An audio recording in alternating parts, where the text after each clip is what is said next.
ہمیں اس میں کوئی دکھ نہیں ہوگا. جو نیا آئے گا وہ اس ملک کے تمام عوام کو ساتھ لے کے چلے گا اور اس ملک کا نام اونچا کرے گا. یہاں جو ہے بے روزگاری ختم ہوگی, مہنگائی ختم ہوگی. آپ نے گیس سلنڈر 400 سے لے کے 1100 پہ پہنچا دیا, کیا ترقی کی؟ ٹیکس تو عوام کا ہر آدمی دیتا ہے, آپ کوئی احسان کوئی حکومت نہیں کرتی. ہم ایک ماچس خریدتے ہیں اور ایک عام چیز خریدتے ہیں تو ٹیکس ہر آدمی غریب سے غریب اس ملک کے حکومت کو دیتا ہے. وہ حکومت کوئی احسان نہیں کرتی. پنشنیں لوگوں کی ایک سال سے 1,000 روپے جو دیتے تھے وہ اس حکومت نے بند کر کے رکھی ہے. فوٹو اسٹیٹ سرکار ہے. لوگ پریشان حال ہیں کہ فوٹو اسٹیٹ کراتے کراتے ان کے گھر بک کے ان کے سب کچھ ختم ہو گیا.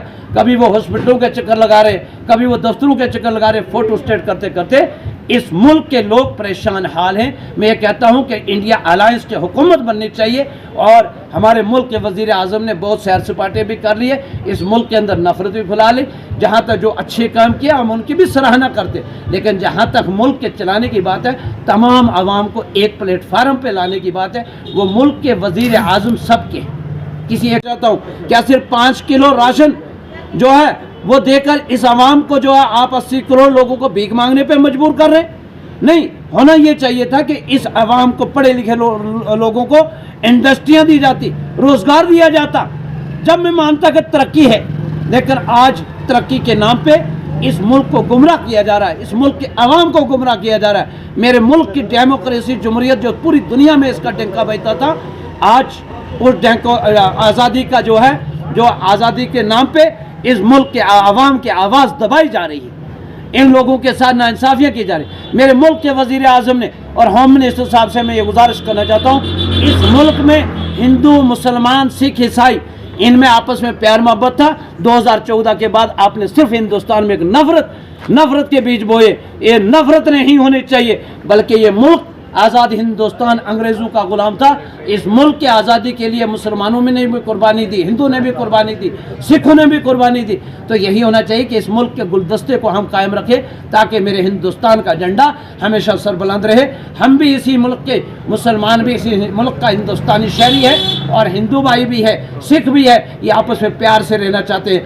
آپ نے کرسیوں کی وجہ سے اس ہندوستان میں نفرت بوئی. میں اپنے ملک کے وزیر اعظم سے کہنا چاہتا ہوں کہ آپ اب نفرت نہ بوئے, خدا کرے کہ آپ چلے ہی جائیں اپنا جولا. اس ملک کے آئین کی بالادستی قائم ہونی چاہیے.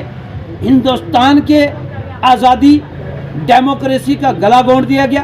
اگر ان 10 سالوں میں ریاست جموں کشمیر میں ڈیلی ویجر اور جتنے ایس پی او سے لے کے وہ سڑکوں پہ, اور جو لوگ ہماری مائیں بہنیں آنگن واڑی سینٹر کی, انہیں آج دن تک 3,000 روپے 2,000 روپے پہ وہ رو رہی ہیں. اس مہنگائی کے دور میں انہیں پکا نہیں کیا گیا, ایس پی والوں کو پکا نہیں کیا گیا, اور ڈیلی ویزر, بجلی ڈپارٹمنٹ کے ہوں, پی ایچ ای والے ہوں, وہ سب رو رہے ہیں اور کہتے ہیں ہم نے بہت کچھ کیا.